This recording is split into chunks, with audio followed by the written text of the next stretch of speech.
Hi, I'm Jamey from Stillmeyer Games, and today I'm going to talk about my favorite mechanisms in Sleeping Gods Distant Skies.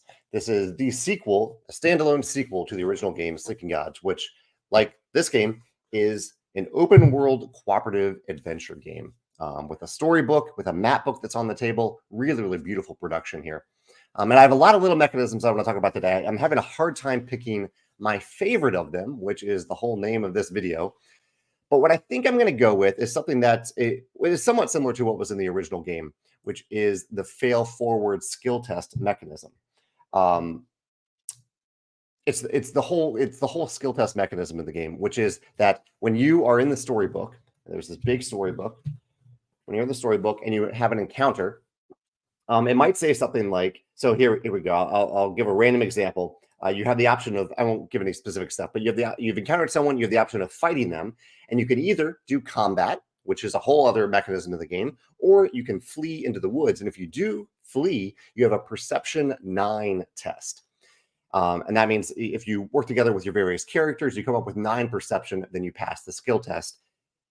If you fail, you get -7 health. And you can see that right here. So you can either pass the test or you can fail and get -7 health. But either way, and this is the fail forward part, either way, you gain a certain quest here and then return to the map.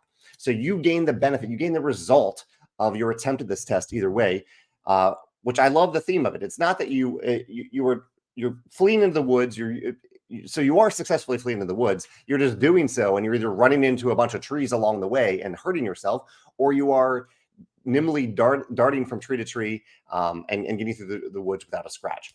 So, but either way, you're getting the benefit. I think in adventure games like this, when you just fail, you make a decision, hey, we want to flee through the woods. That's our thematic decision that we want to make. And you don't get any benefit as a result of failing. That doesn't feel good to me. That feels like I wasted my time.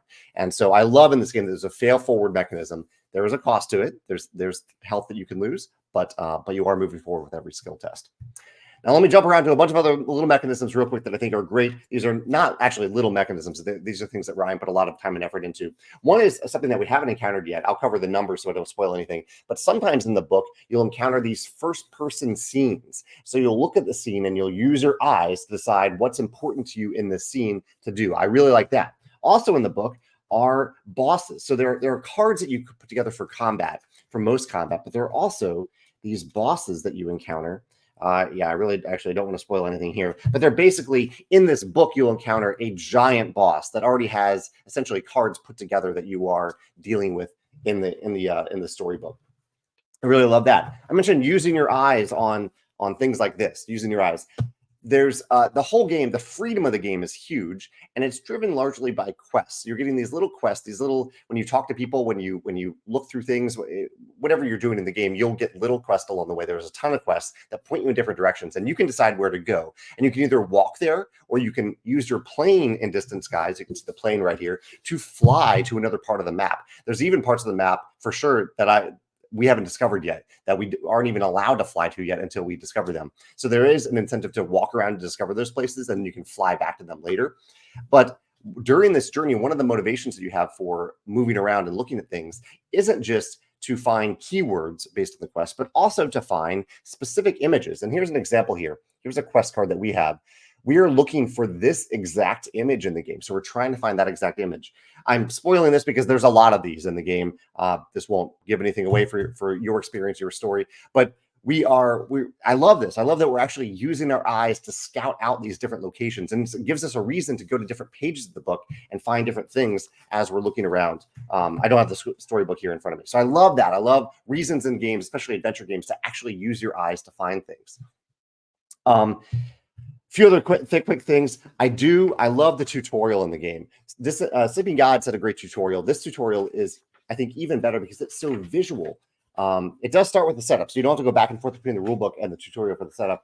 But it's a graphic novel. Ryan wrote a graphic novel that tells you what to do throughout the tutorial. So you have this graphic novel. There are pauses to give you specific rules.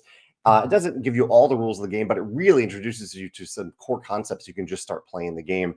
I love that I didn't have to sit down and read a giant rule book to start taking turns in this game. And I thought the graphic novel approach was a great way to do it. Let me see if I'm forgetting anything else. Yes. Well, one other thing, and this isn't really a mechanism, but it is baked into the game really, really well, which is this is a campaign game without it that isn't scenario based. It's just we have started this campaign of the game and we will play until we run out of campfires, with the little thing that you check off. And while I talk, I'll put the game up on the screen over here. So we're gonna play until we run out of campfires, and there's a nice image to talk on.